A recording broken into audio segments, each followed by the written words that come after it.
Hey guys, welcome back to TransMath 2 virtually. Today we are on lesson 10 and we're going to be talking about dividing fractions with the traditional method, which is what we have been doing. So this will be a little review and we'll go a little more in depth on that. All right, let's start out with our first example problem. We have 4/5 and we're going to be dividing it by 1/2.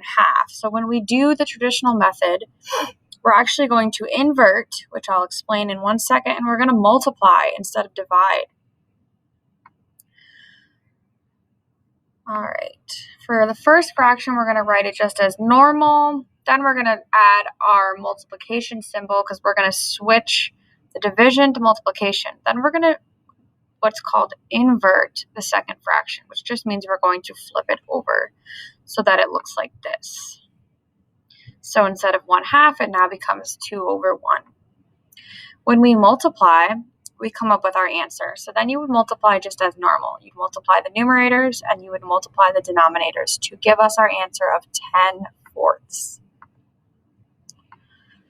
Let's look at another problem. We'll have 2/3 divided by 3/100.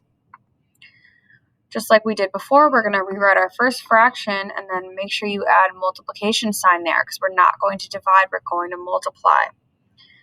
Next, we're going to again invert or flip our second fraction. This is really important to remember or you're going to get the wrong answer. 3/100 inverted gives us 100/3. Now we can go ahead and multiply across the numerators and the denominators to give us 200/9 for our answer. Let's do another example. Sometimes we're going to get an answer that needs to be simplified. We're going to look at how that works. To divide 3/4 by 4/2, we're going to, again, rewrite the problem, switch our division symbol to multiplication, and invert or flip the second fraction. So this is what your problem should look like after you do that. Next, we're going to multiply across the numerators and denominators. 3 times 2 will give us 6. 4 times 4 gives us 16. This answer can be simplified. When simplifying something, you're going to make it into its smallest form.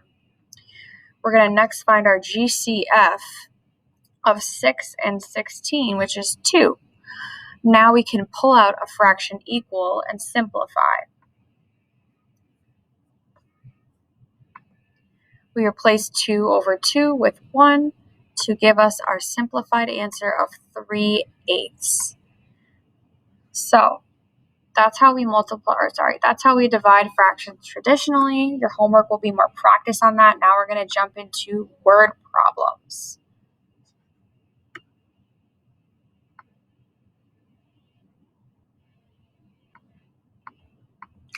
All right, we are back. So the second part of our lesson today, we're going to talk about how we should think about division to help us solve word problems. For example, we have been talking about properties of multiplication and division of fractions. Let's look at this problem. How do you think the product compares to 3/4? Because we can think of multiplication of proper fractions as taking a fraction of another fraction. So taking 1/3 of 3/4. Because, the product will be less than 3/4. So if we're taking 1/3 of 3/4, our answer is going to be smaller than 3/4. When we divide fractions, we talk about how to break up one fraction by another. We can think of this division problem as finding the number of groups that 1/4 can be made from 3/4.